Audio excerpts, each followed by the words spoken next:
একটা শিক্ষা প্রতিষ্ঠান যদি বাণিজ্যিক ভিত্তিতে চলে, অর্থ উপার্জন যদি একমাত্র কারণ হয়, আমি মনে করি এই স্কুলের কর্তৃপক্ষ যারা আছে, মালিক যারা পরিচালনা আছে, তাদেরকে বিচারের আওতায় আনা উচিত। আমাদের এই অঞ্চলের বিশেষ করে বৃহত্তর উত্তরার গুরুত্বপূর্ণ নেতৃবৃন্দ আছেন।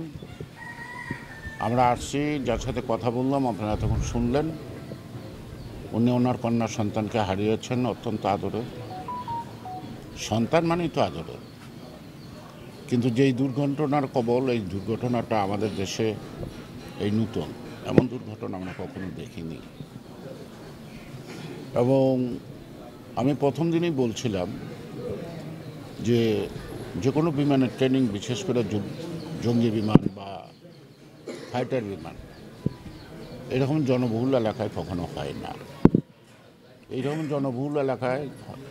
আর দ্বিতীয়ত হলো, শোনা যায় এই বিমানটা অনেক বৎসরে চলাচলের উপযোগী না। যে কোনো জিনিস, যে কোনো বিমান, সেটা ডোমেস্টিক, ইন্টারন্যাশনাল, আর বিশেষ করে যারা নাকি ফাইটার বিমানটাকে পরীক্ষা করতে হয়। এবং পরীক্ষা করার পরে ফ্লাইট ইঞ্জিনিয়ার যদি ক্লিয়ারেন্স দেয়, তখন পাইলট ওঠে। এই অল্প বয়সের একটা সম্ভাবনাময় ফাইটার জীবন গেল। বিমান কয় টাকা গেল ওইটা বড় কথা না, বড় কথা একটা জীবন গেল অনেক। এবং তার পরিসংখ্যানটা এখনও সঠিক না, প্রতিদিনই মারা যাচ্ছে। কেউ কেউ মা বাবা লাশও দেখে নাই, তাদের হাতের ব্যাগ, এটা সেটা, কাপড়, এগুলি দেখে দেখে চিনতে পারছে। এই যে সন্তান মা বাবার হাতে এইভাবে বিদায় দেওয়া খুব কঠিন। সন্তান মা বাবাকে বিদায় দেয়, এটা এই তো স্বাভাবিক, মরতে হবে।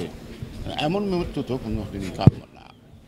আপনারা ওনার নিজের মুখে শুনলেন স্কুলের কতগুলো অনিয়মের কথা। এই স্কুলটা ভালো স্কুল নামে পরিচিত। ভালো স্কুলে যদি হবে, ভালো স্কুলের ছাত্রছাত্রীরা কেন একই স্কুলে কোচিং করবে, এবং সেটা বাধ্যতামূলক। এবং আপনারা ওনার মুখ থেকে যেটা শুনতে পারলেন, যে কোচিংয়ের জন্য যারা অপেক্ষা করছিল, তারাই অধিকাংশ মারা গেছে। বেতন শুনলেন 1700 টাকা, কোচিং হলো 3500 টাকা। একটা শিক্ষা প্রতিষ্ঠান যদি বাণিজ্যিক ভিত্তিতে চলে, অর্থ উপার্জন যদি একমাত্র কারণ হয়, আমি মনে করি এই স্কুলের কর্তৃপক্ষ যারা আছে, মালিক যারা পরিচালনা আছে, তাদেরকে বিচারের আওতায় আনা উচিত। পাশাপাশি বিমান বাহিনীকে জিজ্ঞেস করা প্রয়োজন আছে, জানার প্রয়োজন আছে, তারা অবিবেচকের মতো এই অঞ্চলে কেন ট্রেনিংয়ের জায়গাটা শনাক্ত করব। অনেক জায়গা আছে বাংলাদেশে, এখানেই ট্রেনিং হতে দেয়। তো সেই কারণে তারা এটার ব্যাপারে কতটুকু করছিল, বিমানের ফিটনেসটা দেখা হয়েছিল কিনা, কিন্তু বিমান বাহিনীর পক্ষ থেকে এখনো আমরা কোনো কথা শুনি নাই। আর পরবর্তী তারা কি পদক্ষেপ নেবে, এটা এখান থেকে সরে অন্যত্র নেবে কি নেবে না, বা এই স্কুল কর্তৃপক্ষ এবং এই অঞ্চলের যে সকল ছাত্রছাত্রী মারা গেছে, তাদের সম্পর্কে তারা কি করতে পারে, কি করবে, সেটাও কিন্তু আমরা সুস্পষ্ট ধারণা পাচ্ছি না। সেটা যে কোনো শক্তি হোক, যে কোনো প্রতিষ্ঠানই হোক না কেন, একটা ঘটনা ঘটলে সেই প্রতিষ্ঠান তার দায় থেকে এড়িয়ে যেতে পারে না।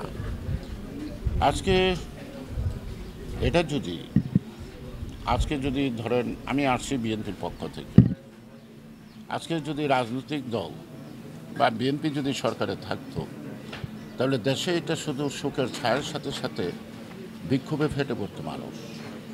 যেহেতু সরকার অন্তর্বর্তী, সেই কারণ মানুষ তার কষ্ট, চোখে জল ফেলছে। কে কাকে সান্ত্বনা দেবে, সান্ত্বনাদের ভাষাটা কি? সে কারণে আজকে সবাই শোকাহত, কেউ তাদের ক্ষুব্ধতা এখনও প্রকাশ করে নাই।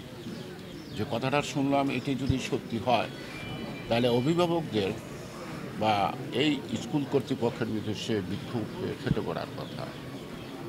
তো সার্বিক বিবেচনায় আপনারা সব কিছু শুনলেন। আমার মনে হয় এটার একটা সুষ্ঠু তদন্তের মাধ্যমে আমাদের যার যার দায়টুকু তার উপর যেন বর্তায়, তার জন্য ততটুকু শাস্তি পাওয়া না, হয়তো আমরা ফেরত পাবো না, কিন্তু একটা উদাহরণ সৃষ্টি করতে হবে ভবিষ্যতে যেন এইভাবে নিষ্পাপ সন্তানগুলি আমাদের মাঝখানে হারিয়ে না যায়। আপনাদের সবাইকে ধন্যবাদ।